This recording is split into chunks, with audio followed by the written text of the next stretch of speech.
I got an issue with people pretending they like what they don't. Please don't bring up my issues unless you gon' deal with your own. Please don't try to pretend like you keep it real though. Yeah, it's funny that you got a lot of money, but that money doesn't buy you skills though. I don't care if I am on the billboards, on the killing spree, I'm about to kill more. Got a chain on you pay the mill for. I mean, what? Yo, what is going on, y'all? It's your boy VeLL, back with another Mobile Legends video, and we're going to be talking about roles and the meta.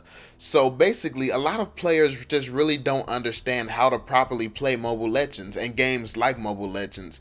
Now, a big issue that I see is people not playing their roles, using weird characters and doing weird things. So if you're using a tank and you're trying to just slay everything and go for a bunch of kills, you're kind of doing it wrong. If you're trying to heal people with a tank or something, obviously that's not possible, but yeah, y'all get what I'm saying, man. Certain characters are just not meant to do certain things, and a lot of people don't understand this. So sometimes we get paired in games with people who we aren't necessarily happy about getting paired with, but sometimes we have to understand that these people just really do not understand and they just don't know better. And there's nothing wrong with the fact that people don't know better. I mean, this game, the only reason I understand how to play games like this is because I had a friend who loved League of Legends.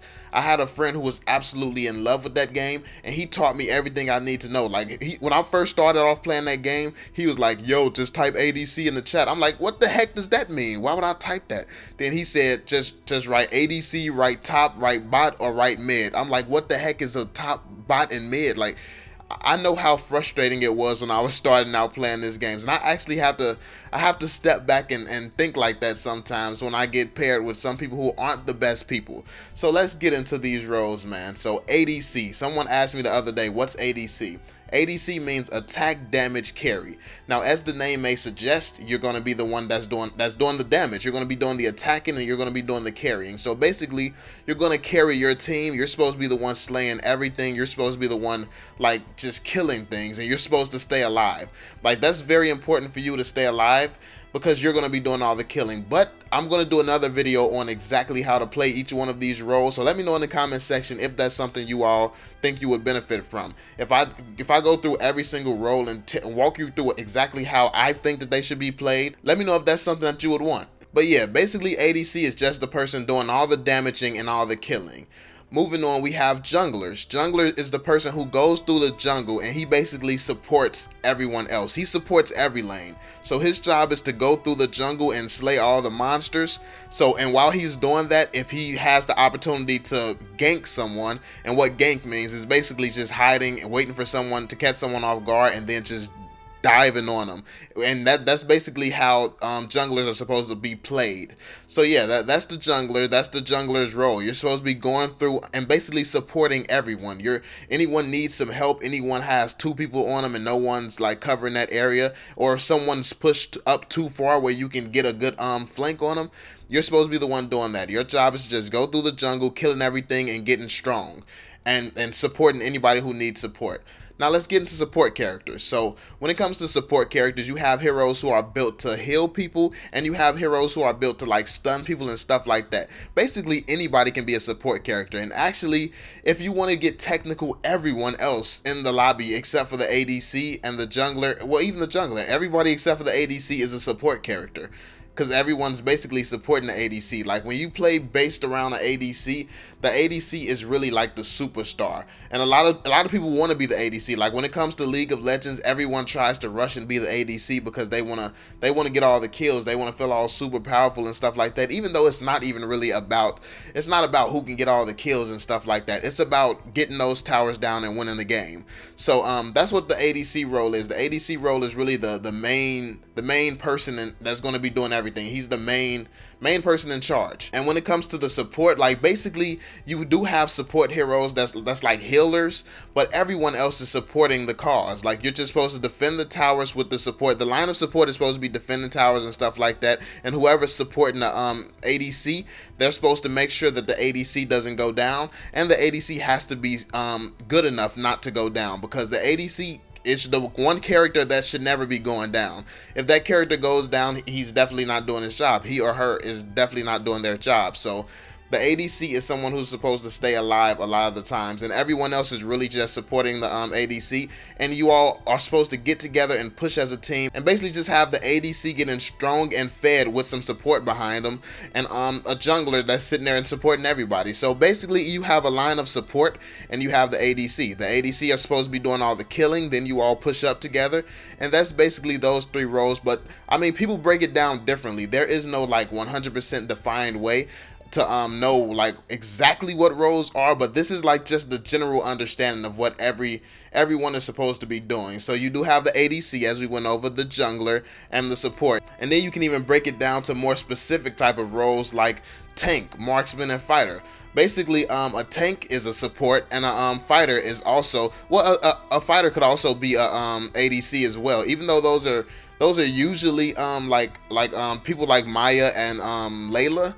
It can still be a fighter too. Like whoever you want to play your attack through and play your offense to and play that push through, like that's the person that's going to be the ADC. Whoever's supposed to be attacking and doing the most damage and carrying, which could actually be Alpha. They have a new fighter like Alpha. Like anyone could be the ADC, but Alpha is he's built well for it, since he can stun everything that moves, stun everything that even thinks about trying to move. Like Alpha is a good person, and I'm actually thinking that Ruby's going to be able to do some crazy stuff like that. So she might make a good ADC, or she might not. But let's not get into Ruby. Y'all know how I love talking about Ruby. Let's try to stay away from Ruby for now. But yeah, those are basically all the roles. You have tanks, and tanks are really just made to support people. Obviously, they take a lot of damage. They're supposed to be able to take a lot of damage. Then you have tanks that can hook people and bring them over there, and that's really something that's very useful about Franco. He's able to hook people and bring them to the team, and that really disrupts the other team's strategy, because if he gets that hook in someone, that person's more than likely dead. Especially if you all are working as a team, your whole team should just jump on him immediately when Franco hooks someone, and then that's an easy kill for that team. So that's basically how the game is supposed to be played.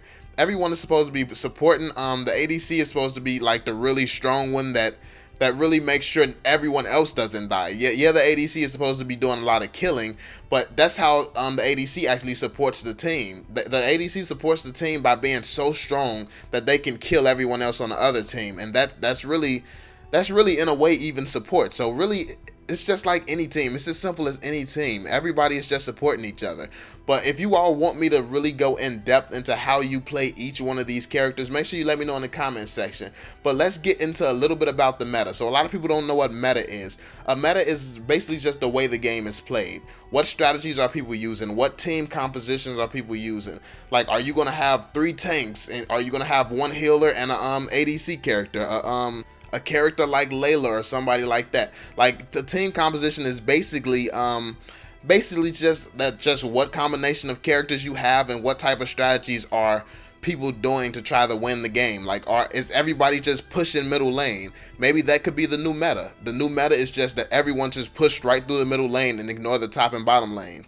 Now that would be a pretty poor meta, and I'm pretty sure Mobile Legends, the staff team, would have to do something about that, because that would not be good at all. But yeah, that's meta. Like, basically, is everybody going on the right lane? Is everybody going on the left lane? Is everybody using tank characters? Is everybody using fighter characters? Like, does everybody have 2 fighters, 1 marksman, and 1 tank, and yeah, stuff like that. So basically, what are people using? What's the strategy people using? Now, if you've seen our other videos when I was talking with Soul Bash about the current meta, it's currently the stun meta. So we have a bunch of heroes who can drop a bunch of stuns. Now, look at Alpha, for example. Alpha can literally stun with damn near everything he does. Like, Alpha is a god. And then he has everyone else has the ability to stun people too. Like, that's really the thing to use right now. Like, the stun, if you're not using the stun, you're definitely not doing it right now, because the stuns are just so overpowered in this game right now. So basically, we are in the stun meta right now. We have Alpha, then we have the little blue girl. I can never get her name right. Is it Eudora or something like that? The blue girl, she has a stunning ability. Who else we got? We got just a bunch of people who can stun, and then Ruby's coming out with like 2 abilities where she can use to stun people based on the trailer. That's what we saw. So yeah, it's basically the stun meta right now. Basically, all that means is everyone is stunning. Like, that's what everyone's doing. So that's basically the long and short of what the meta is, and this is like the simple version of what roles are. Like I said, that's pretty much all I have to talk about today. I just really wanted to inform everyone on what everything was, so people will actually know and actually start to consider what role is best for you. Because everyone doesn't have to be the super strong person trying to go around slaying everything. A healer is just as important. Honestly, I think a healer could be more important than anything, because it's so annoying going against teams when we'll have like a build full of killers, and yeah, they're good at killing, but what good is being good at killing against a team that has a bunch of tanks and then a healer constantly healing the tank? So when you all get their health down, the healer just heals them right back up. Like, the team, and that's what team comps is. Like, without stuns, like, thanks to the stuns, it's not as viable to have healers and stuff like that, because healers are easy to kill. If you stun a healer and they go down, there's nothing the other team can do. So that's why it's the stun meta now. That's why that's more prominent in the current gameplay, in the current meta. But yeah, man, that's pretty much it. I'm not gonna go on too much more about it. Just let me know in the comment section if you want me to go into each individual role and help you all understand exactly how I think they should be played. Like I say, I want to remind you all that my tips and tricks are just from my perspective. If you have a different perspective, if I've said something that you don't agree with, you think that roles are different or something like that, just let me know in the comment section. Let me know your thoughts on it. It's supposed to be a discussion. I do this because I love the game. I love my understanding of the game, but I also love to learn. And you all have actually taught me a lot. I don't know if you all know this, but I've been streaming. Some of you obviously know this, and some of you don't know this, but yeah, I've been streaming a lot and I've been learning from you all. I've been loving playing with you all. I'm just a guy who loves playing the game and loves talking about the game. So yeah, that's pretty much it, man. I hope you all enjoyed this video. I hope you found it helpful, and if you're new to the channel, make sure you subscribe, and if you liked the video, make sure you drop that thumbs up on the video. I'll catch y'all on the next one, man. Peace out.